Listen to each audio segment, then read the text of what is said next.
इस्लामी नजरियाती council ने हज पर इज्तिमाई सब्सिडी को जायज करार दे दिया। जराये के मुताबिक आज़मीन हज को 45,000 रुपए तक सब्सिडी देने का फैसला कल वफाकी काबीना करेगी। हज पैकेज 3,90,000 से 4 लाख के दरमियान होगा। वफाकी वजीर बराए मजहबी उमूर कल शाम हज पॉलिसी का ऐलान करेंगे।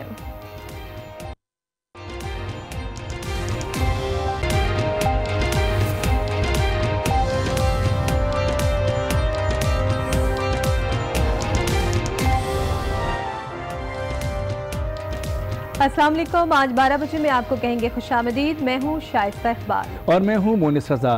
आगाज करेंगे बुलेटिन का। अफ्रीकी सरजमीन पर मुसलसल दूसरी बार वनडे सीरीज जीतने का ख्वाब पूरा ना हो सका। सीरीज के आखिरी और फैसला कुन मैच में पाकिस्तान का बैटिंग और बॉलिंग में फ्लॉप शो रहा। जनूबी अफ्रीका ने 7 विकेटों से मैदान मारकर सीरीज 3-2 से जीत ली। क्विंटन डिकॉक मैच के हीरो करार पाए। फैसला कुन वनडे में शिकस्त पर stand in captain Shoaib Malik मायूस। कहते हैं कि विकेट बैटिंग के लिए साजगार थी। हमारी बैटिंग अच्छी नहीं रही। टॉप ऑर्डर से उम्मीदें थी लेकिन वो आउट हो गए। खामियों को दूर करेंगे। पाक जनूबी अफ्रीका वनडे सीरीज में दोनों टीमों की जानिब से सिर्फ 1 सेंचुरी बन सकी। इमाम उल हक ने सबसे ज्यादा रन जोड़े। सीरीज के बेहतरीन खिलाड़ी रहे। फिलिका वायो ने सबसे ज्यादा विकेटें उड़ाई। टाउन में army chief general Qamar Javed Bajwa ने कौमी क्रिकेट टीम से मुलाकात की। Stand in captain Shoaib Malik और दीगर खिलाड़ियों के साथ तस्वीरें भी बनाई। मरतबा फिर आपको बताएंगे कि टाउन में army chief general Qamar Javed Bajwa ने कौमी क्रिकेट टीम से मुलाकात की। Stand in captain Shoaib Malik और दीगर खिलाड़ियों के साथ तस्वीर भी बनवाई। केप टाउन में army chief general Qamar Javed Bajwa ने कौमी क्रिकेट टीम से मुलाकात की। Stand in captain Shoaib Malik और दीगर खिलाड़ियों के साथ तस्वीरें भी बनवाई। पाकिस्तान क्रिकेट बोर्ड ने सरफराज अहमद की कप्तानी के हवाले से वजाहती बयान जारी कर दिया। पीसीबी तर्जुमान का कहना है कि कप्तान की तैनाती सीरीज टू सीरीज की जाती है।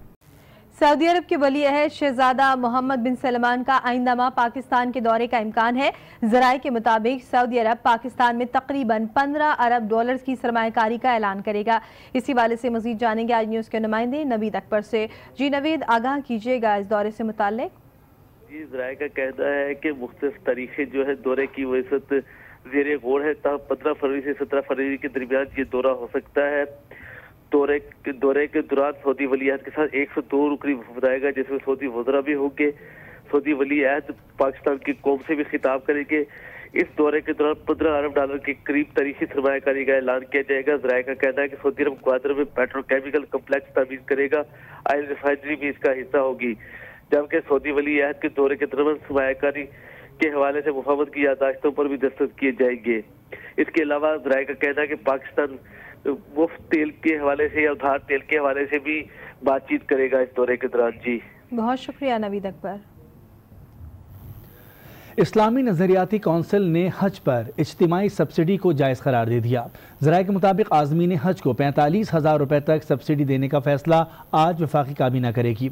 हज पैकेज 3,90,000 से 4 लाख के दरमियान होगा। 1,07,525 अफराद सरकारी स्कीम पर हज अदा कर सकेंगे, जबकि 80 साल से ज़ायद उम्र रसीदा अफराद के लिए भी कोटा मुख्तस किया गया है। वफाकी वजीर बराए मजहबी उमूर आज शाम हज पॉलिसी का ऐलान करेंगे।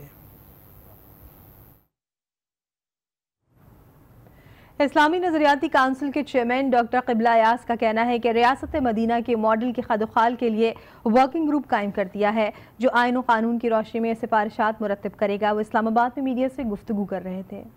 सब्सिडी के बारे में मुराद जो हज के हवाले से हैं, तो इस सिलसिले में आज गुफ्तगू हुई और ये तय पाया कि दुनिया के अंदर ऐसी हुकूमतें हैं जिनमें गैर मुस्लिम हुकूमतें भी शामिल कि वो हज के लिए सहूलियत फराहम करती हैं। तो पाकिस्तान की हुकूमत तो इस्लामी जमहूरियत पाकिस्तान है, तो अगर वो हज के लिए सहूलियत फराहम करे तो ये अच्छी बात है, लेकिन ये बिला तफरीक हों और उमूमन जिस तरीके से सहूलियत पैकेज की तारीख है उनके मुताबिक हो। जो तसव्वुर है रियासत मदीना उसके नुमाया खद खाल क्या हों और इस दौर में क्या रियासत मदीना की शक्ल सूरत हो, उसके लिए कमेटी बनाई थी। उस कमेटी ने काम किया, इब्तिदाई सिफारिशात पेश की, जो आज हमने इस्लामी नज़रियाती कौंसिल के इजलास के सामने पेश की और इजलास ने उसको बहुत संजीदगी से उनका मुताला किया और एक वर्किंग ग्रुप तश्कील दिया।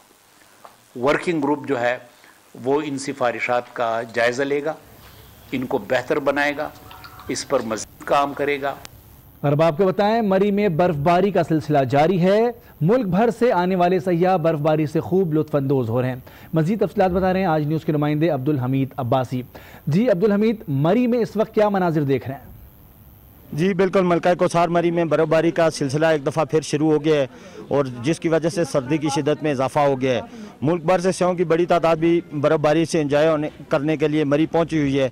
मैं आपको यहाँ ये जिक्र करता चलूँ कि महकमा मौसमियात की पेशन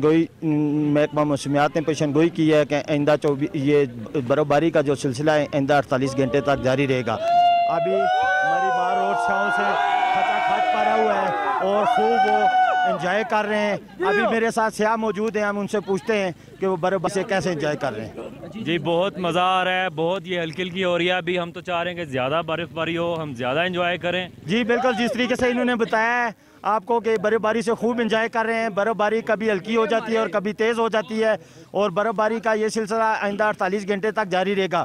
मैं आपको यहाँ ये भी जिक्र करता चलूँ कि मरी के जितने भी दाखिली और खारजी रास्ते हैं वो साफ़ कर दिए गए हैं बर्फ़बारी से और सियाह बआसानी मरी पहुँच रहे हैं।